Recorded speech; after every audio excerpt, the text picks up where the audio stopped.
a meeting off campus where they could kind of talk about what was going on, because everybody would hear different pieces, and so we wanted a chance to get together and talk. We arranged for a back room at a local restaurant, and we had that meeting. Okay?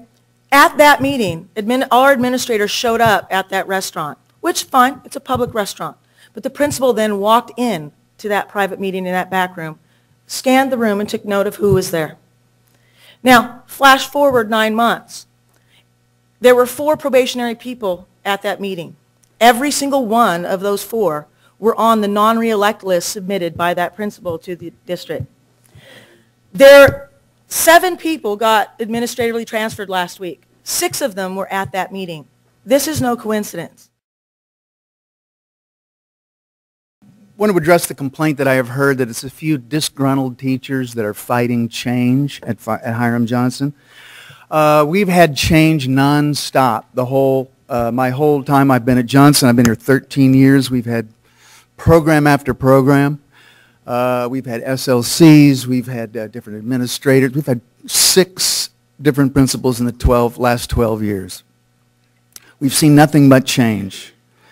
We've put our shoulder to the wheel. We've been devoted to every program that is brought in. No one has ever complained before this year that we are disgruntled teachers fighting change. But this isn't change.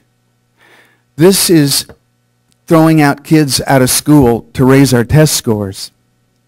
This is retaliation against teachers. This is transfer of teachers who are not in the right camp. And that's a quote from our principal.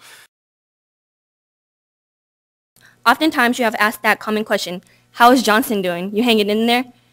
And every time it was the same answer, fine, I guess. We just have to learn to get used to the change, right?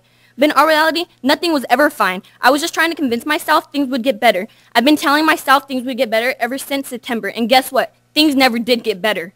Throughout this year, I've learned to just keep quiet and fear that if I spoke up, something bad would happen. Throughout this year, I've seen many programs that I've been a part of be torn down in a matter of such time such as now I stand here before you, board, asking, how did things get so bad from the beginning of the year? How could you not hear my plea in every voice every time I said I was fine? Why not ask me to elaborate? Why just take fine as an answer? I'm a student who has stayed positive all year and tried to make the most out of the new school year changes, sat back, and no, I'm not being manipulated. I'm just scared. I was scared, but I'm not scared anymore. I'm sorry if I'm running out of time. I will try and speak fast. If he states these words publicly, why not act on them? Why not show us, the students, why not show us that you are putting us first? I am a student, I am a leader, I have a voice. I am asking for the board to support Hiram Johnson, students and its programs and educators that make learning possible by removing Mr. Cedros, Ms. Ibarra, Ms. Bowman, Ms. Lane, Mr. Pond from Hiram Johnson High School. Thank you for your time. Like you guys have turned your guys' back on us. You guys have not respected the parents, especially you, superintendent,